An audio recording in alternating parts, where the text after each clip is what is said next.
Hello, Starseeds. I'm Oracle Oriah, and this is Alastair.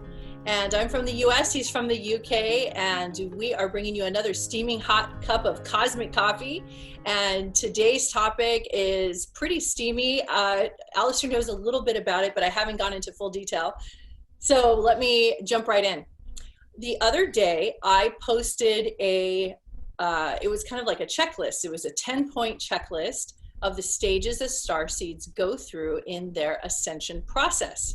Now, being a shaman for 10 years and working with hundreds and hundreds of people and also dealing with myself, I know that there's all these different stages that the awakening process kind of has. Like it starts off with you don't know what's going on. You're questioning everything. You're not sure why your body's acting this way. You're having weird dreams and visions and your ears are ringing and you don't know what's happening.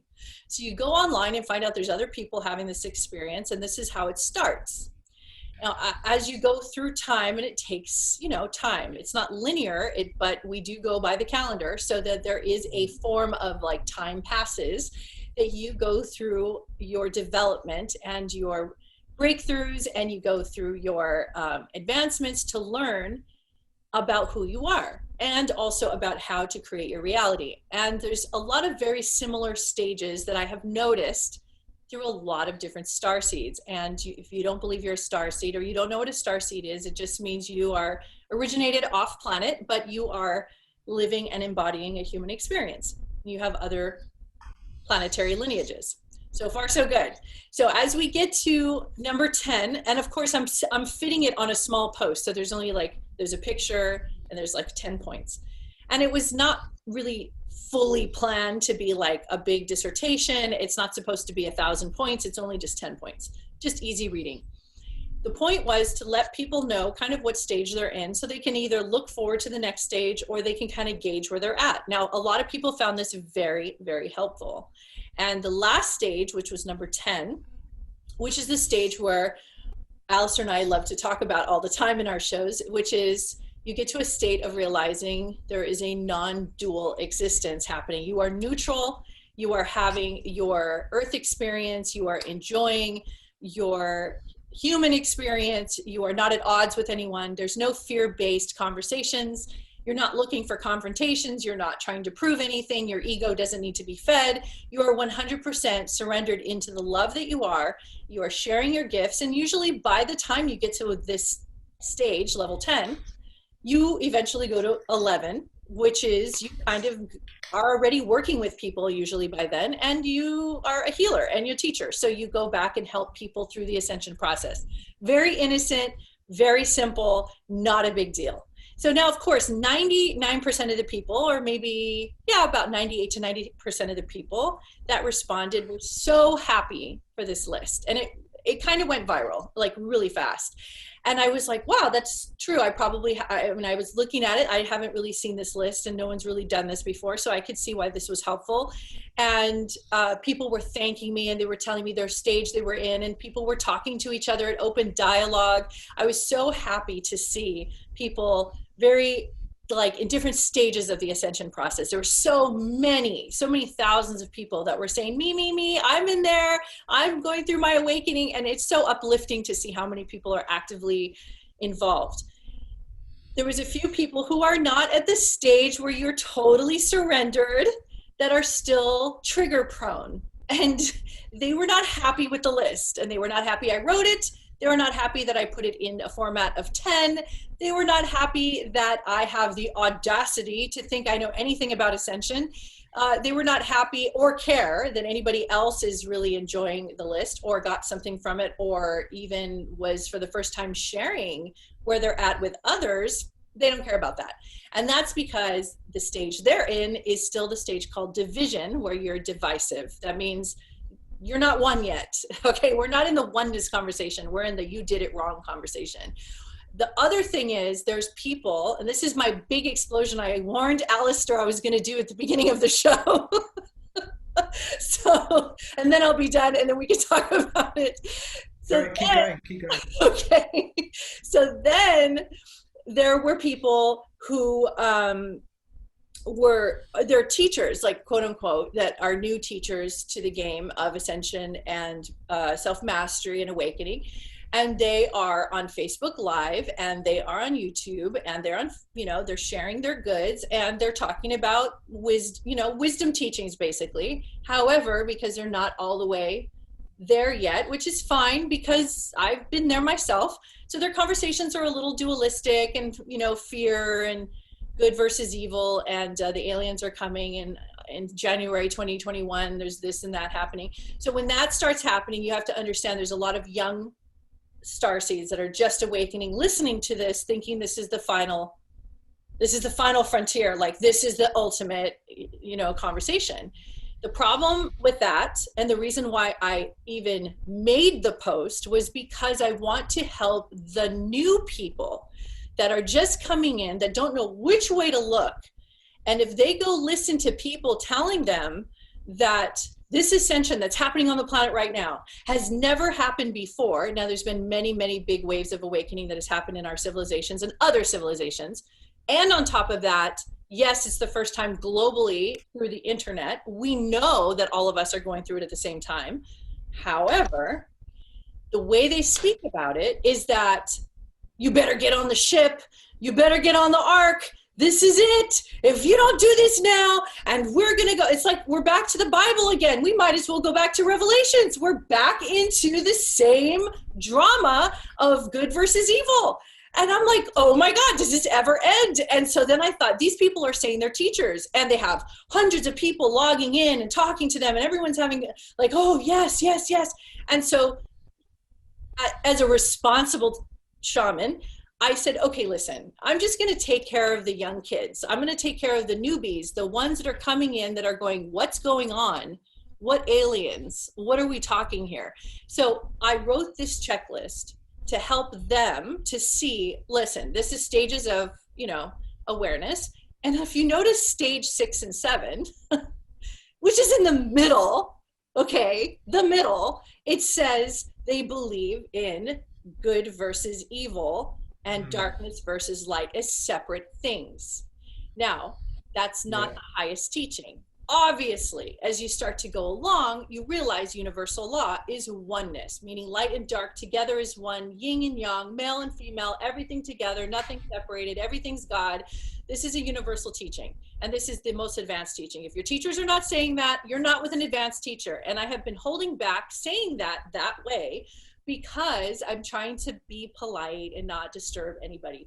But the problem is, when I put the post out and I saw the 5% that literally took their daggers out and tried to like stab me to death in every way they could, were clearly operating from 6, 7, and 8. Okay. So of course, and they're like, there is no list. And I'm like, okay, the list is for people who need to know there's different stages. There's no stages. Don't label everything.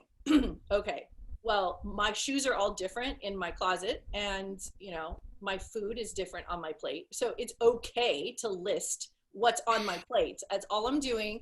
I'm not in hierarchy. I'm not making anyone wrong. I'm not trying to say I'm God. Like, I am God actually, but I'm not trying to say I'm over you, and I'm not trying to say anything. All I'm saying is that there's carrots, and then there's peas, and then there's a salad. That's it. It's neutral. I don't have a personal opinion about it. It's your personal growth.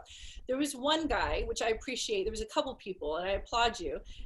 One said to me, I find this list to be very exposing, comma, laugh out loud. I guess you can never hide from yourself. Bravo.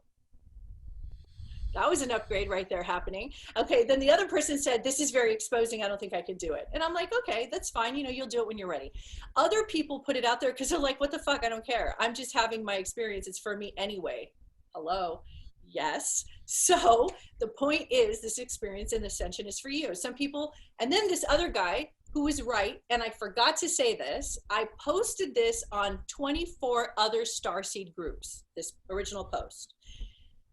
I can't control what happens in those groups. I know that 50% of them, some of them are trolls. I know that it's deadly. I know it feels like you're with sharks, and they're supposed to be ascension groups. Alastair and I have been talking about this almost on every show, so we get it. and I knew what I was getting myself into posting on those groups. And people, of course, exploded. I mean, they exploded. Some people loved it. The ones that hated it at such a degree, they wanted to literally take me out. They Wow. were so mad. And then they said, one person said to me, source doesn't have, oh, source is the number I'm at. And I wrote back and I said, but source is the entire list. So what is this comparison? I'm not in comparison. I'm not trying to prove anything to you. This is what happens when you take a stand, and everyone knows this because they're losing friends and family by the second. When you take a stand and you speak your truth, you're always going to find somebody who says, no, that's not the way it is. That's fine. But when you find this one, like it's an area where everyone can breathe in the same bubble, it's called universal law, the love, language of love. So when you speak love, it's all inclusive in oneness, right? So what happens is if you're not ready to have that conversation and you get triggered, you're going to trigger and attack.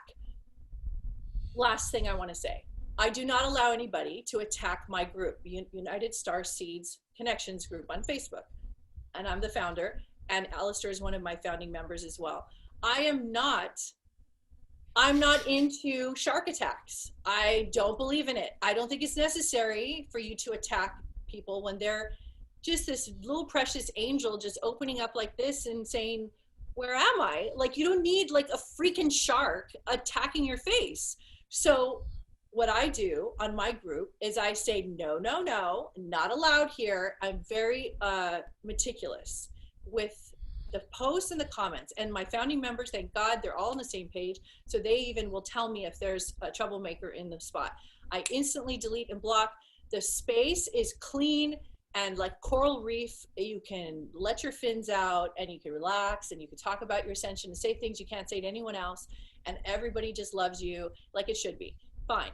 So that's what I've created. And to answer Alastair's question that he asked me twice in 2 different shows, I will answer you now. I do want to have a platform that is off of Facebook. I do. I love Facebook. I love that I have gained a lot of people. Here's what I don't want to see happen. I don't want to see 300,000 members, 10 admins that are all doing whatever. I don't want to see random crazies in there trying to start trouble or trolls or, you know, attacking people. I don't want to see that ever happen to my group if it gets too big. Because in the last 24 hours, I went from 740 people to almost 1,000 since 7 p.m. last night.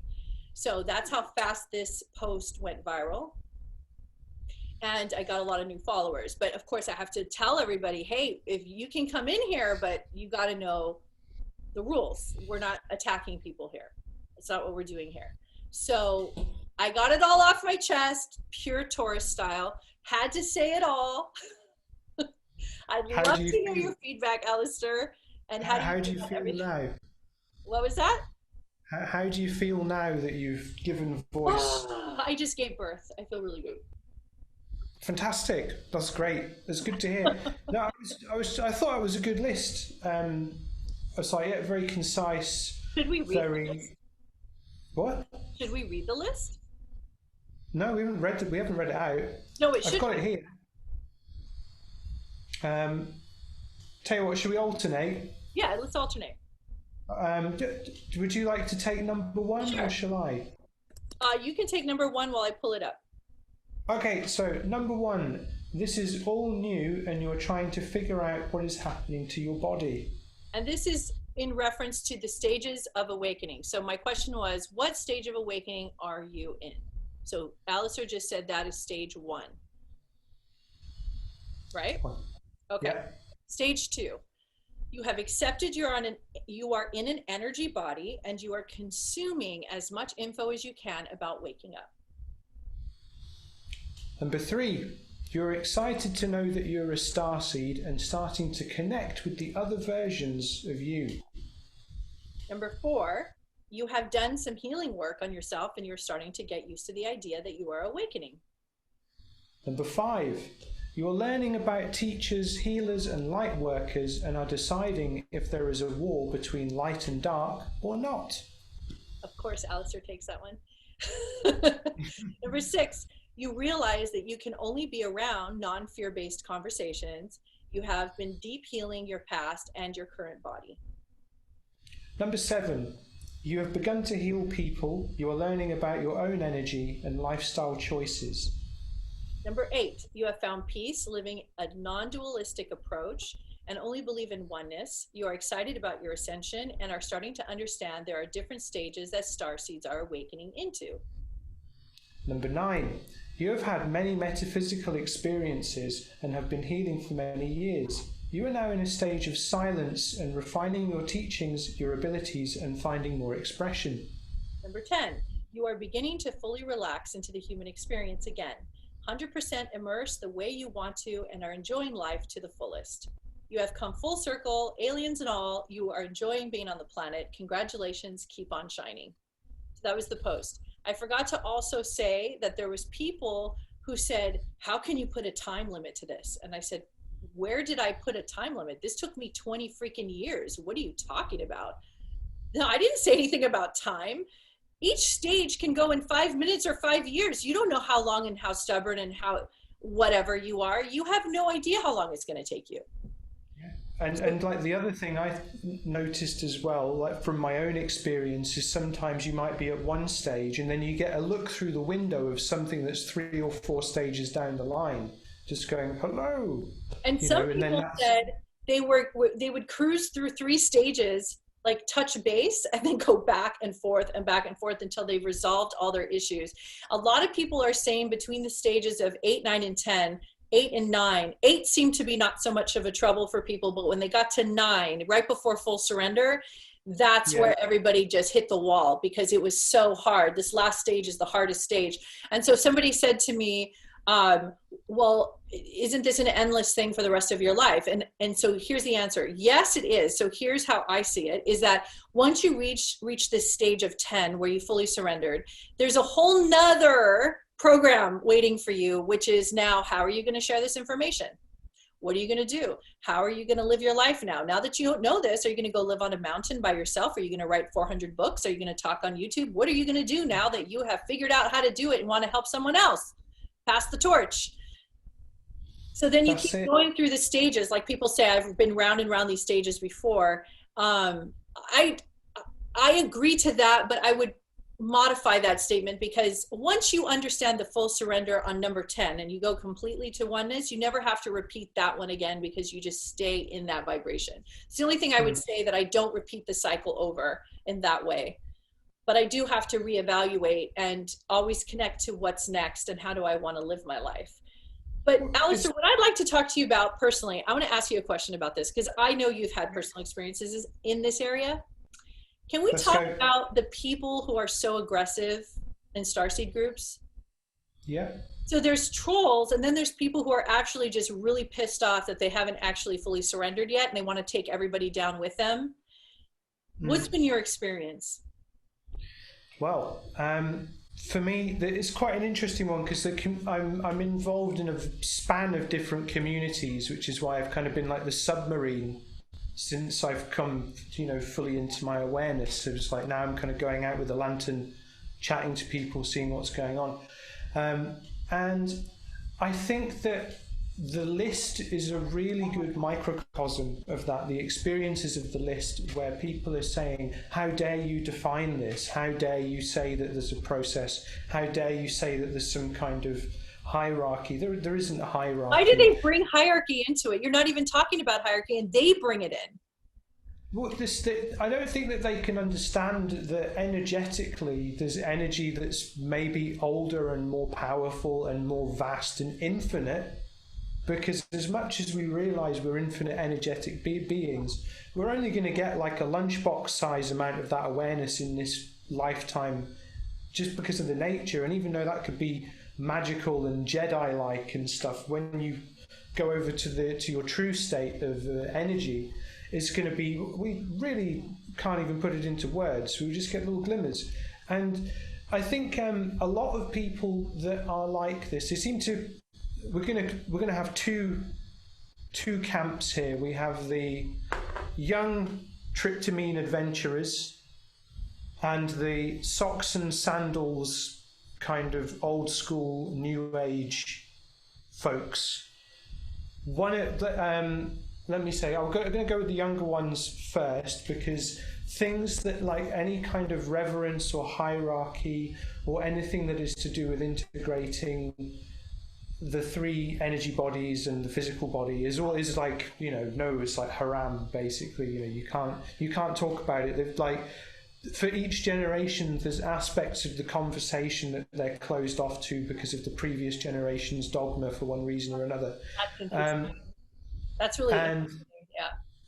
And the thing, why I call them the tryptamine adventurers, is because things like DMT, ayahuasca, this stuff has become part of the vocabulary now, and they don't understand that this is a religious sacrament. There's a tradition that accompanies it. There's a modality of doing it. You're not gonna, like, sit around in a circle with some moody lights and music on in someone's spare room and have a true ayahuasca experience.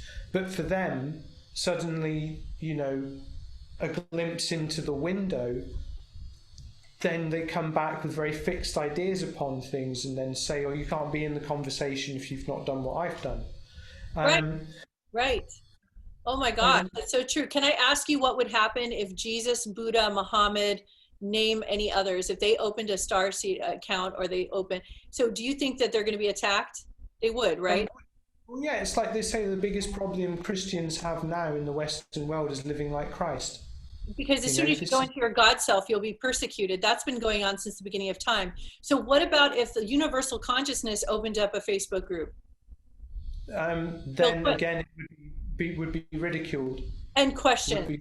Yeah. No, here's the good news about that. That means that everybody secretly knows that they have their own God self. So why not just be in unity with each other then? If you already all know that you're God and you're going to ridicule anybody who sits in front of you, then become your God self and then join forces with all the other gods.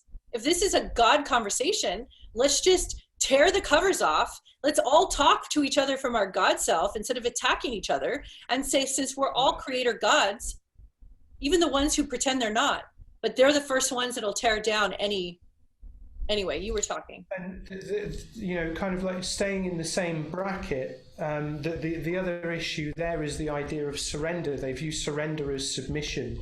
And there's this great, I'm not going to be told what to do. I don't have to believe in this thing, that thing, the other thing.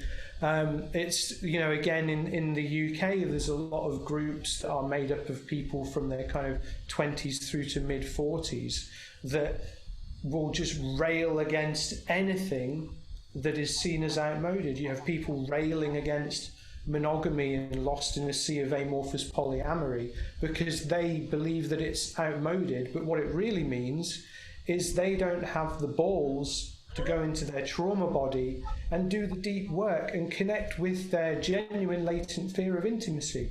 I'm not laughing about the topic, I'm laughing at the way you said it, just to be clear, because the topic is serious, but I love how you said it. But it's true, because I was talking to my dad. Polyamorous. That's awesome.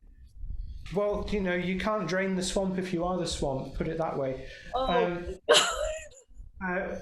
Moving kind of to a deeper angle, I was talking with my dad about this earlier, actually, for just general metaphysical chats that we had. And my dad was saying that when, this is all relevant, I promise, when he was in the process of declaring as a Baha'i, as a Glaswegian, age 19 in the late 70s, he had a question. I'm paraphrasing him, but he said the problem he had was a problem with religion and celibacy. And he said the guy that he was chatting to, was talking to him about the beliefs, was said, if you view sex as the ultimate spiritual expression, you could quite easily have the ultimate spiritual expression with everybody on this earth at any one time, if that's what you believe. And my dad was like, fuck, it's bullshit, it is bullshit. And then his view was like, he was moving in different circles at the time, different spirituality circles and transcendental meditation circles, this kind of thing. And he was saying a lot of people would just be in these circles because they literally just wanted to get their end away. And you have this now in these groups where everyone's like, oh, but we're so in love with each other. But they're not in love with themselves. they dishonor You know, themselves. you notice how fast they're willing to either get triggered or be like, if you poke them in that area, the Yeah, retraction, and then they blame you and they get mad at you.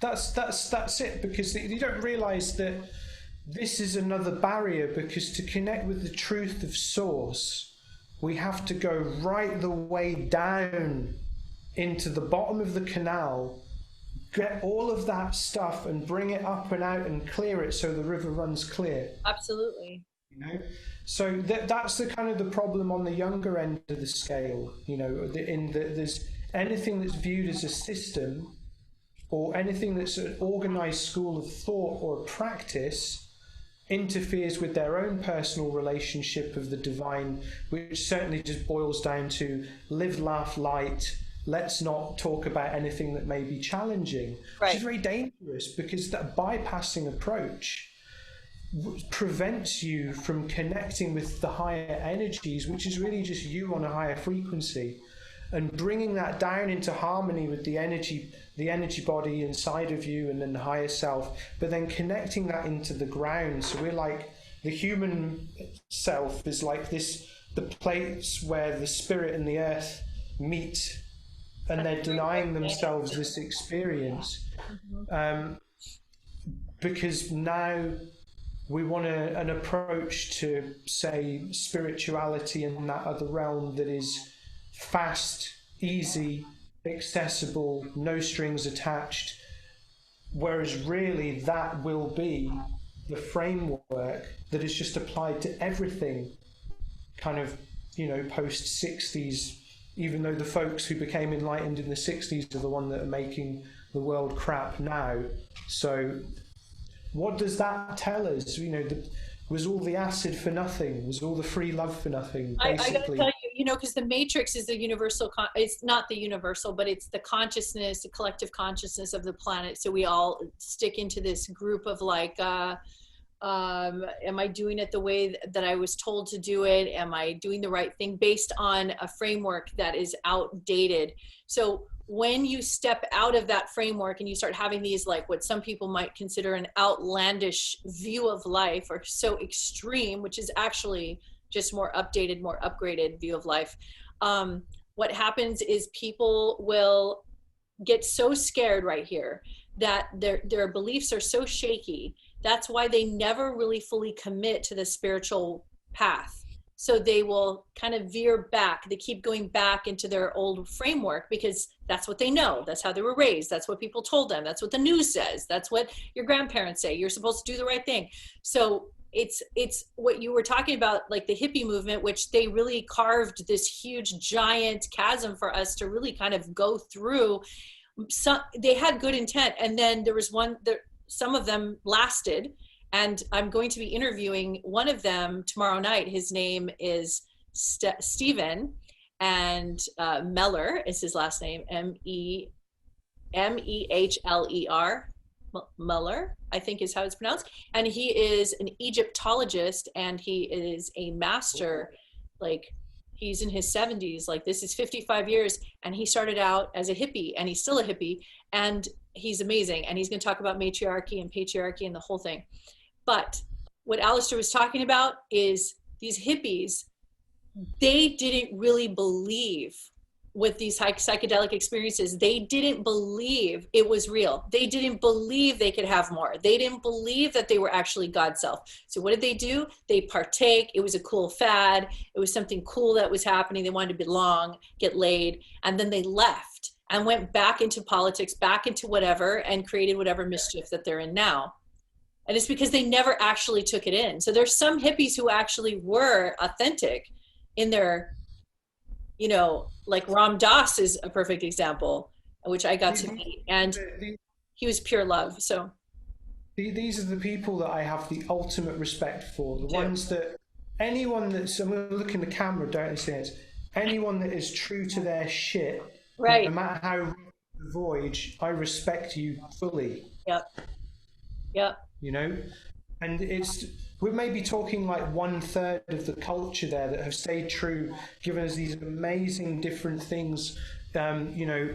So there's that, but now you've got people railing against that. So it's like in rags to rags in 3 generations, we're still faced with the same problems that our grandparents' generation That's right.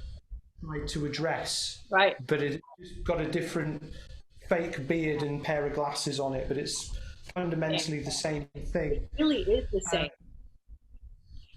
But Alastair, don't you agree? I mean, over the history of time, and it's not that I'm a historian or an expert, but from what I know, we've had these uprisings. We've had these where the political structure was falling apart. People got together, they rose, there was anarchy, or what they call anarchy, what we call freedom, and they reestablished or took over the kingdoms, and they raided and whatever, and then there was a new form of political structure, or whatever that new regime is, that people came together in their democracy. So everything, there's still so many stages of the human evolution that we have seen, and we're just in the waves, the cycles that continue. This is a continuous cycle of human evolution. This is not just the one and only cycle the first time everybody had decided to wake up. And what I'm going to also be talking about tomorrow is that the Egyptians and the Atlanteans and Lemurians, there was a lot of really advanced technology going on. So what happened? And wasn't that era like the era of Atlantis over 100,000 years? Yes. And then like that just kind of blew my mind. Like I'm fascinated about civilization. they call it alternative Egyptology, but just because it rejects the main narrative. Yeah. With the pyramids, for one, yes, they line up with Orion, but they lined up with Orion's belt like 33,000 years ago, not 3,000. That stuff fascinates me. So I'll definitely be tuning in to that. Absolutely. For sure. Yeah, because he is not a part of mainstream, and he's turned down 3 requests to be on Ancient Aliens, and because he's not mainstream, and yet he's well known, but he's not going to play the game just to sell out. And so he's very deep, and you would love him. He's from the Bronx, actually. He's from New York, and he's really wild and loud and so fun. Really great guy. You'll really love him. That's I would love to meet him one day. That'd be cool. Another one I'm interested in, Graham Hancock as well. Yes. Do you know? No, I haven't. But the name Hancock sounds familiar. Graham Hancock is very much this, looking at evidence of lost civilizations, and he always posts on Facebook every day. Stuff just keeps getting older with a link to something that has been unearthed. Or can you send me his link on Facebook? I'd 100%. Like to. There was his. I've got a couple of his books because he does a mixture of his research-based writing, and then he also writes novels as well. So his novels are a kind of a historical, magical twist to kind of tell these stories, but through this lens of fiction. And he had some fascinating stuff on the Gaia network. Particularly was it the Ancient Civilizations thing that I watched last year with the Sumerians and the Anunnaki and all of this kind of just like and then kind of we're getting into like Eric von Daniken with the ancient astronaut theory, and I love all of this stuff. It sets my mind on fire. I'm ready to start diving into all of that because I've been working on human evolution for so long in this current timeline. But I feel pretty good here, so I'm ready to venture, and I'm going to start going deeper and deeper, and I want to interview as many guests as I can that are from the mindset that you just mentioned, and I want to go deeper into the conversation. So if anybody's wondering, why is that important? That's important because as soon as you look back at your lineage and DNA here on Earth, you're going to start understanding patterns and cycles, and when you understand that, you really start to understand where you are today more. And then you start, as you uncover different historical events, you realize there's agendas for different history. So some history books will say this and some will say that. So there's different texts. And once you find these different texts, you understand like which text is the authentic text, which is the right account of the description of what happened in that time period. And that's what everybody's trying to get to before it was manipulated and readjusted over time. So you really understand what humans have been going through on this planet and really get a good, clear view on when was the first human on this planet. You know, where did we originate from? And there's DNA reports that have found I think the first ancient town that still exists today in South India has the oldest village known to man. The DNA starts there. They took it all the way back. It's called the DNA Project, I believe. And it starts, which is interesting because I thought it was Africa. So, but the DNA shows this one family, one tribe, one person that started in India, which is incredible. I'm very fascinated by that. It's interesting what you're saying about like the stories and the mythology and the Bible and the reoccurrence of the Trinity over and over and over. Can you explain that to people who don't know what that is? Because when I tell people this story, they have no idea what I'm talking about the Trinity being repeated. Can you give it my best shot? I'll give it my best shot, just kind of off the top of my head, and if it's not appropriate, just edit it out. Okay. I will give this my best shot, and if it's just because it's just off the top of my head, no research on access to here. So I'm guessing you came by this idea that the Trinity had been repeated the same way I did, which was watching Zeitgeist about, what, 2006, 7-ish, around about that sort of time. And it's actually saying that the story of Jesus is a retelling of the story of the sun god. And then that over time led me back to the Sumerians, and the Trinity in Sumerian mythology is Anu, Enki, and Lil. Each of these three gods representing different things. Anu, the god of the heavens, the heavenly father, as he is referred to in some of the texts. Enlil is the god of earth, or the lord of the skies, or lord of the wind, I think one of the direct translations is. And then Enki, the lord of water, the lord of the underworld. And you see this story repeating time and time again.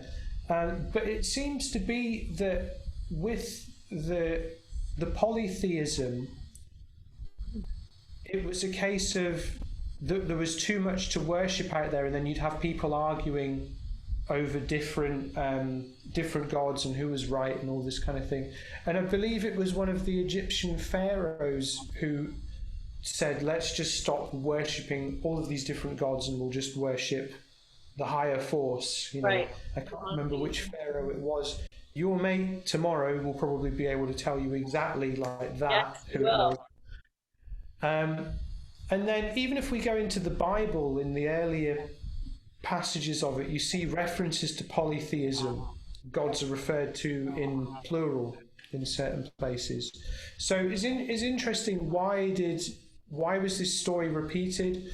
Why is it when the conquistadors landed in the Americas that they send the priests out, and then they like learn about the tribes' religions, and then they're like, hang on, all of their mythology is the same as our mythology, but we're on two opposite sides of the planet. What does that mean, other than I can only infer that it's the same intelligence, the same stories, the same myth that has just been passed down for hundreds of thousands, maybe even millions of years. Right. But here we are in the Abrahamic tradition now of a few short thousand years in human history, where we were encouraged to believe in one thing, and then there's a duality, there's a light, there's a darkness, and people take it literally when really the whole thing is probably a metaphor, I would say, is my off the bat 30-second. When I was being raised in Christianity, and I thought the Trinity was the only way. I mean, I thought, and there was such an innocence, that I really believed that was, the only Christ and the only, the whole storyline. I believed it 100,000%. And why wouldn't I? And when I discovered, as I got out of Christianity before Zeitgeist happened, And then when I did discover Zeitgeist, I wish there was a camera on my face while I was watching. You would not believe it. I was born and raised. I was literally born as a baby. I was born and raised in the Christian church. So like, if there was a camera on me while I was watching Zeitgeist, I don't know if there was enlightenment happening or terror, or if I was dying. Like there must have been like a quick death down to the cellular level. I'm not sure exactly what happened to me. It was like all of the world, you know, everything stopped in that moment while I was watching and learning. I mean, the logic was inescapable. The education is on point. You can see through history and through artifacts and through symbolism and sketches on cave walls. And there's proof from like scientific methods that this Trinity concept has been passed down in different formats and in different ways throughout different religions. And it's not all the same. It's not all just, you know, there's a God and then he had a son, and then there was a mother. There is that idea, but they're also split into different mythologies.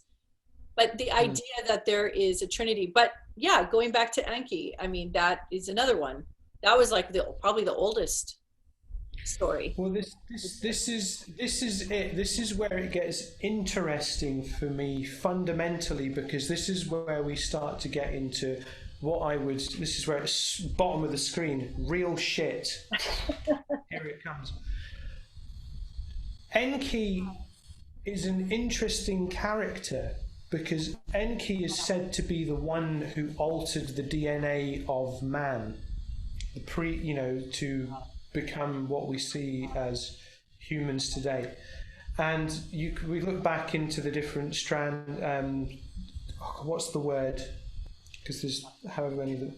There's one of them where there's an artificial join, and it lines up with the idea of like kind of nudging human evolution on a bit. And the whole thing in the Sumerian mythology is that the humans were created to serve the Anuna, and Enki wanted the humans to evolve and have consciousness and be able to reproduce, because originally they were saying that the humans were created, like essentially this is kind of bringing up the cloning thing, but obviously that's right. We were definitely engineered. We were definitely engineered. Yeah, so the whole thing of like Enki, because it was then when it was found out that Enki was giving humans the knowledge of the gods, essentially, the decision was made by the council, with Anu as the head of the council, to send the great deluge, which then flooded the planet. And how many civilizations have got the flood myth? They all do. They all do. Exactly. They all do. So, and there's even there's one guy who came out, and I'll talk about this tomorrow night, that there was a crack at the bottom of the seafloor when there was not as much water as we have now. And there was like either an earthquake and there was this crack, and then all this water that was held inside the earth, for whatever reason, we have water inside the earth. But apparently there was more in the earth than on the surface at one point in time. And when that crack happened, there was this deluge, and that is when the flood came. But it all came from the inner world, our inner world, and it stayed on our surface, so we have this massive amount of water. Yeah, so these stories, you know, it connects all the way through to, you know, it's not just biblical, it's not just in a book somewhere. These are all, you know, these are scientific studies. These are well documented, you know, very advanced researchers have put together, you know, the history of our civilization. I think it's super important that as starseeds, it doesn't matter how evolved we are here on this planet, we really should know our lineage. And I know it's very interesting to go off planet and to see where we come from and talk about, you know, the different star systems, and that's wonderful. And you could do that forever. But it's really also nice to know this lineage because you're living here. So you might as well really understand your history of the human civilization. So, you know, there's no accident this conversation is coming up. And I will actually take this opportunity to kind of talk about this a little bit because I'm going to dive into it fully tomorrow, is the conversation of matriarchy and patriarchy. So there was a period of time, and it does come from this story of, and I don't know if it was, oh, it was Amon. It wasn't Enki, it was Amon. Amon. How do you pronounce it? Amon? I'm not familiar with this particular deity. Okay, so this was a deity that was considered in ancient Egypt. This was one of the most advanced. Oh, fuck, yeah. Sorry, Okay. like we say at the end of every Christian prayer where it's Amen. Exactly, Amen. Okay, so just say that. Yeah, I could just say Amen. So in ancient Egypt, there was these women that were appointed by the priests to be considered his wives, because now he's just a deity. He's not here anymore, whether he was a starseed or not, we speculate. So these women became his wives here on Earth as human, either hybrids or humans. These women ruled the temples and ruled the kingdoms, and they had final say. And that is the beginning of the matriarchy, as far as I know. If I am corrected, I will correct that. But that is from what I'm understanding. So there was a long period of thousands of years where women ruled.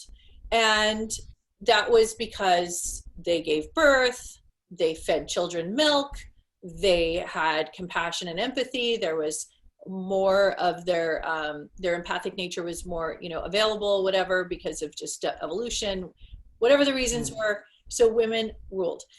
As religion came in and Christianity started and Roman Catholicism came in to make the business of dying a profitable business and teach you the best ways to die so you can have a really great afterlife, used car salesman techniques to come in and give you a really good jump start into the next realm. So they're going to give you the best coffin with the best tombs and you pay them. So anyway, that's how religion really found its way.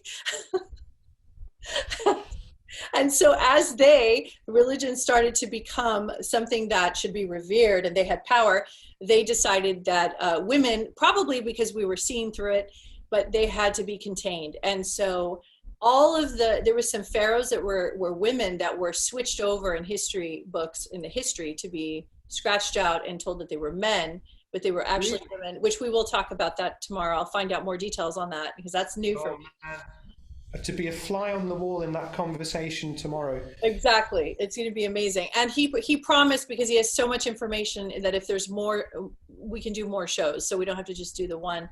But so then patriarchy stepped in. So then here we go, patriarchy for a very, very long time, which there's a lot to be said in this conversation. It could be once men got this idea that they're kind of like, they have to use their aggression to communicate. So then they started stepping away from the feminine energy, stepping away from the nurturing energy. And now we start to see more warlike aggression as that continued into history. So as we're having this current awakening, it's kind of like the reawakening for the women to start stepping back in.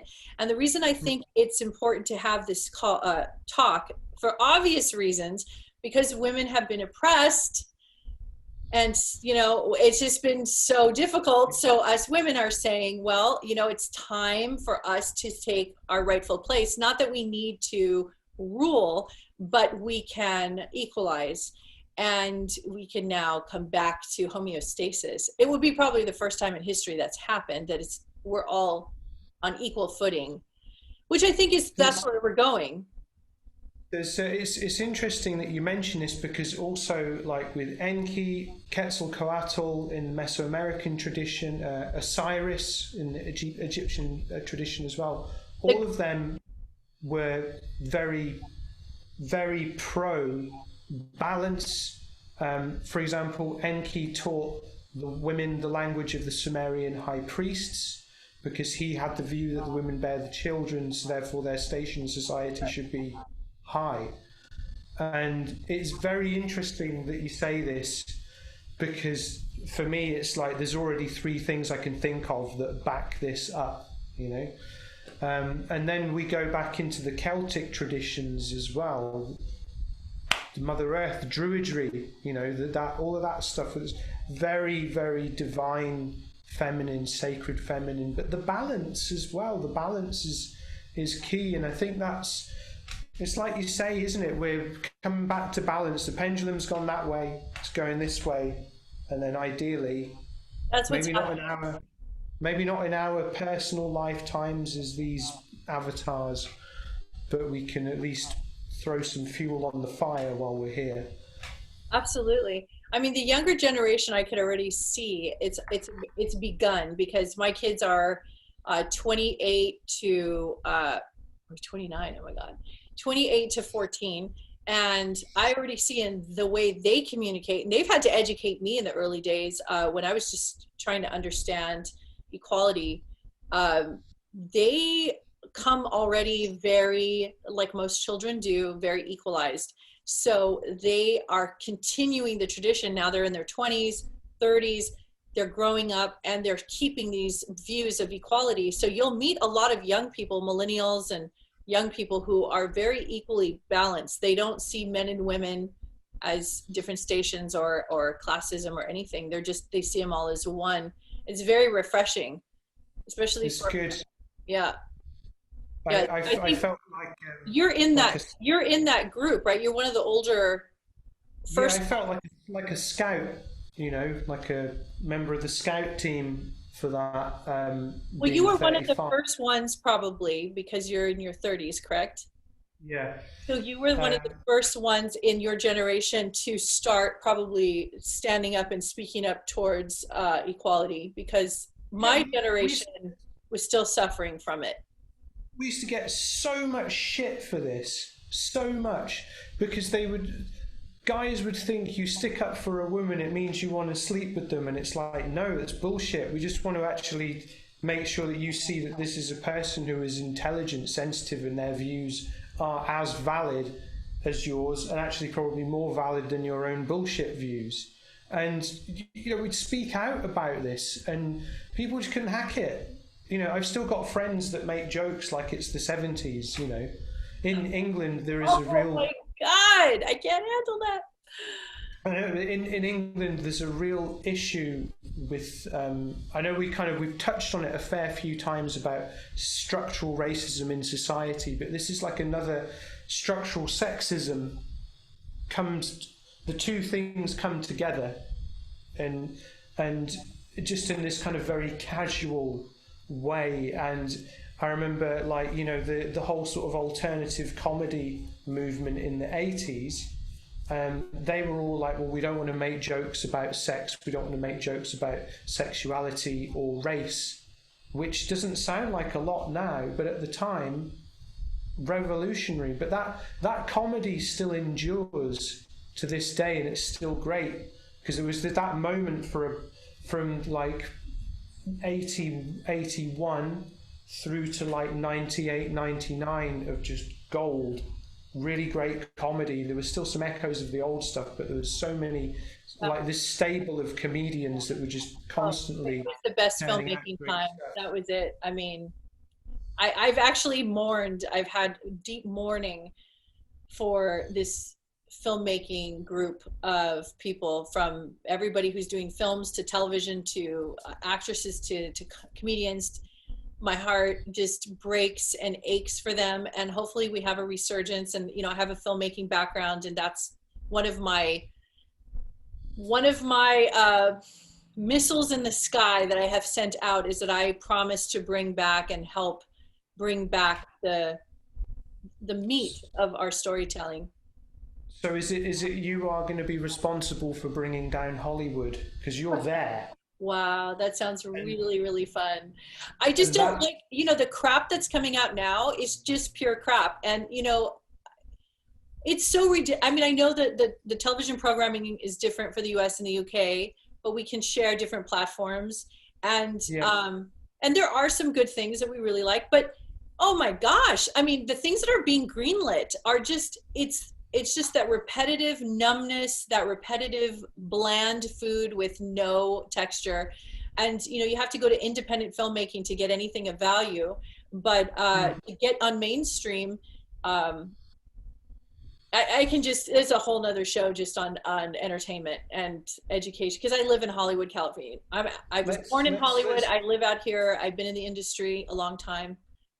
Let's do that as a show. I think it'd be really important to talk about. And you know, it's funny because then people make fun of Marvel Comics and DC Comics, and what I want to tell them is, wait, hold on, because it has color and costume, you immediately, and there's blow 'em up, shoot 'em up scenes, you immediately dismiss it as not art.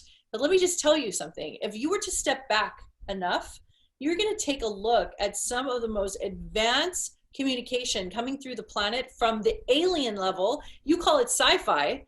Please, this is like, where does this technology come from?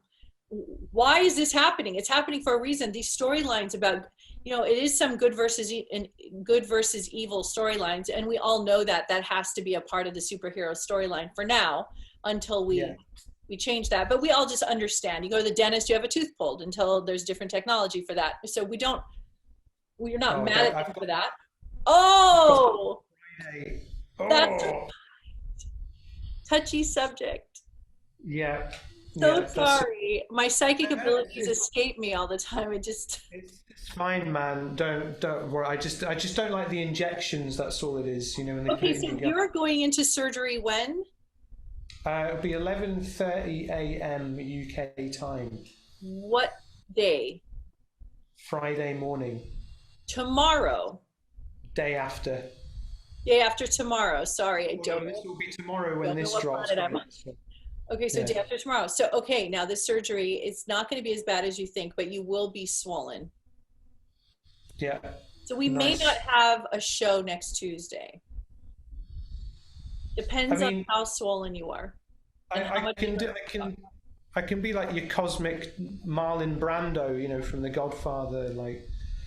Or we could put a stationary photo of you and just replace your live version of you, and you still talk. It just depends on how you feel. I mean, if you feel really crappy, then you need to heal.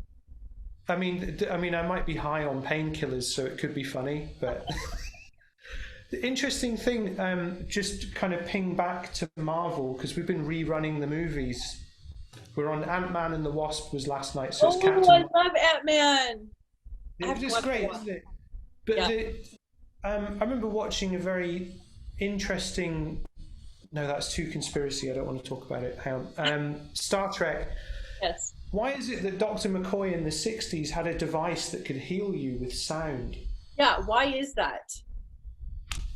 Why is it there was that, I can't remember the name of the scientist, but in the 30s he developed that microscope that could target molecules and match their frequency, boom, it was gone. And then all the research was repressed. Right. You know, we've nearly had a cure for cancer for almost 100 years, but because there's no money in it, it's repressed. Then we see it in sci-fi as like future tech, you know, it's like, come on. Well, I mean, it is repressed, and I think it's just a part of the desensitization. I can never, ever say that word.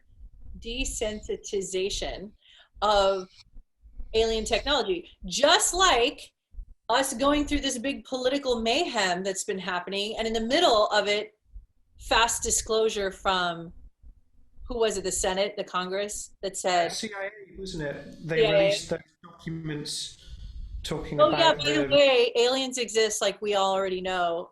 So here's the documents. By the time it came out, it's almost like nobody cared. Yeah, it was so like, okay, fine. So it could be a part, you know, on a positive note, it could be a part of the alien, like desensitize civilization first, get them used to us, put us in your films, put us, you know, get comfortable, and then we show up and you're not so freaked out. Who do you think will come first? You got any thoughts? I actually think, for some reason, I feel like the Anunnaki, because they're so up in our grill. Like they're just here all the time. I just feel their presence a lot. I feel they're the closest branch to the human DNA code. I feel like they're the closest. So I feel like it would make sense for them to be the first ones. I don't know. That's just the feeling I get. I could Yeah, be I think very surprised. we talked about those visions I had, didn't we, a couple of years ago? Well, no, it was a year ago actually, of Enlil and Enki talking about how important it is to help foster better connection between people and network. So that would make sense. And then also, there's so much Oh, of, and the blue avians. yeah, you reckon? I mean, the blue avians have been working with us since the beginning of time, and they work on communication. I mean, that is their entire, you think the avian, the bird people, and they're blue and they have the feathers. They've come to me, I've spoken to them, they do telepathic communication with everyone. It's what is raising the vibration of the conversation on the planet. They come in, they're very peaceful, they have sense of humor, and they help to massage us internally and help us loosen up so that we can communicate more telepathically, which is what we all want anyway. So Yeah. it would make sense for them to be, I would love if they came first. That would be a personal preference for me, because they literally have been by our side through our whole evolutionary process, side by side, working with us, because they work with high What technology, advanced communication. That's why we have these birds here, and they're chirping away, and they're reconfiguring, sound waves and frequencies while they do that. and what dimensional frequency do they tend to sit in, the blue avians? Well, it's going to definitely be above the 5D. So I just feel like it's probably 10. I don't know. They're way up there. They're at the highest branch that you can get to on the tree, because they are, they seem to be the ones with the least amount of agenda to me. They have the most neutral position, and their job, they're the techs. They're the IT techs, okay? They're the ones that come in and just, they fix the computers, make sure that we all can have communication. So I feel like they're the most neutral, and they're the most invested in raising the consciousness, so our communication skills are improved. So we learn to speak more coherently. We can speak the light language of love. We can speak universal law. We can speak interdimensionally, telepathically. We can communicate on all frequencies. So they're responsible for that. So that's huge. That's massive. And I'm honored, by the way, to even know they exist. I'm honored to work with them. I'm honored anytime I get a message. Sometimes I secretly wish and ask myself, like, maybe I'm also blue avian. Because I say, look, because I say the nose. I wouldn't be surprised. What was that? I wouldn't be surprised. Yes, that would be awesome. If I could do that, that would mean that I've made it. I've made it. No, I've already made it. I'm just kidding. Alastair, let's just close, everybody.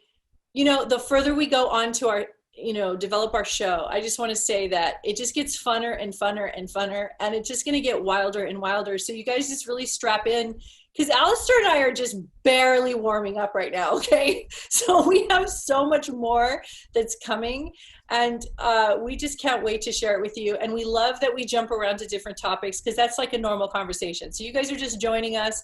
We're having a normal conversation. I think in the future, Alastair, we probably need to have a cosmic cup that I have to make with the logo of our show, and we'll have to have something in it and drinking it, so we can literally have coffee with you. Branding. We could have the logo behind or tea. Well, good luck on your surgery. If you are willing to come on next Tuesday as Marlon Brando, I will be more than happy to speak with you. And I mean, I'll probably just be like giving loads of Godfather quotes and being ridiculous. I love Al Pacino. I'm on an Al Pacino high lately, FYI, in case anybody hasn't noticed. Oh, fantastic actor, fantastic. Yeah, I'm basically obsessed, and I started acting classes up again because of him. So really? Yeah, I just hired my first acting coach, and we start next week, and I can pinch myself. I can't even believe I'm coming back after 20 years. So that's wonderful, man.